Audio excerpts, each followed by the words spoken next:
Bismillahir Rahmanir Rahim. Assalamu alaikum wa rahmatullahi wa barakatuh. Welcome back to another session of Qur'anic Arabic recitation with Tajweed rules.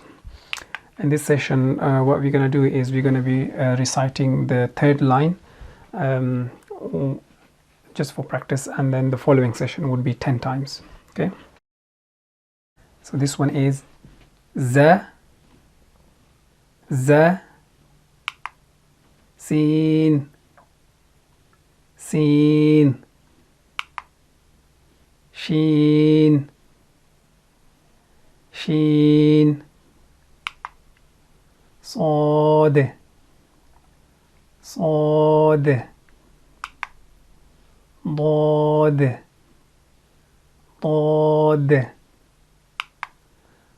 This is the end of this session. For the next one, we're going to practice the same line 10 times.